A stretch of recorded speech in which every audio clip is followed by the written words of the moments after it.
What's going on, everybody? Dogman Dan here. We are in Warframe. We're going to talk about the Sydon. Now, you've seen me play it a couple times, so let's go ahead and take a look at it here, and that's all we're going to do. Upgrade.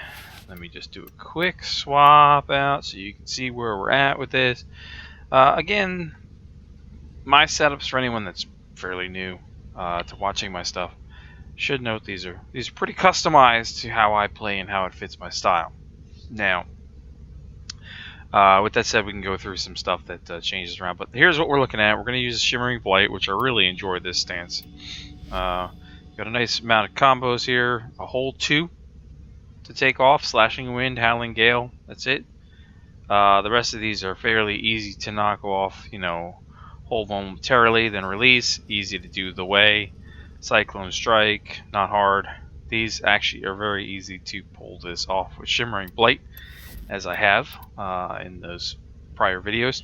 I'm going to keep this because this is a puncture and corrosive right now is where I'm at. Now I can change the element around to whatever element I want to simply by swapping up these 3 cards down here. Okay, but I'm going heavy damage in the puncture. So I went Pressure Point. I went Auger Strike if you have Auger Strike. I used Spoiled Strike as well. And I use Sundering Strike, so that's a lot of puncture on there. I know it's not going to please everybody, but hey, it doesn't have to, because anyone can set up anything however they want to. If you don't like it, that's fine. You're not required to use this particular setup, but this is what I've been using to run the high-level missions with, and it's been working wonderfully. In this case, Voltaic Strike with Verlin Scourge added a little extra toxin damage to bring up this corrosive, in this case, and Fury for attack speed to offset this Spoiled Strike. And this attack speed is just about right in terms of easily pulling off combos. Again, you can change this around as you want to, which would be the term of the element. You can run 2 elements in here. No, I'm not running a Life Strike because generally this particular setup that you're seeing here is going to be run with my Oberon, which I can re-heal myself.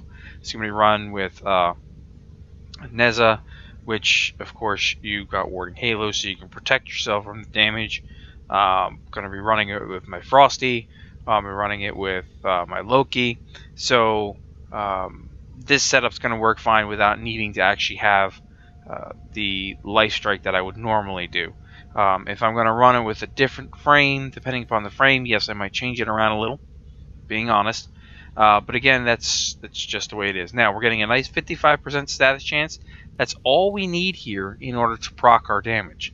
Anything over 50% gives us a nice procking within the hits, and the way the combos work, you're going to be hitting enough that the 55% is going to proc enough to be able to get, you know, puncture damage, be able to get corrosive damage, even a little bit of impact. You'll get a proc from that as well, randomly. But we've got some solid numbers. Again, you can change things around as ever you want. I mean, if you didn't want to run Sundering Strike, let's say, okay, and you wanted to do a dual element, just to kind of show you what we're looking at here. So, let's say I wanted to run a dual element at this point, right? I'll put Volcanic Edge on here. Whoops, that's my Deconstructor one. I love how they finally fixed that. And then we'll put Vicious Frost on here. And that's my Deconstructor one again. I'll put Vicious Frost on here. Now you can see we've got the double elements on here.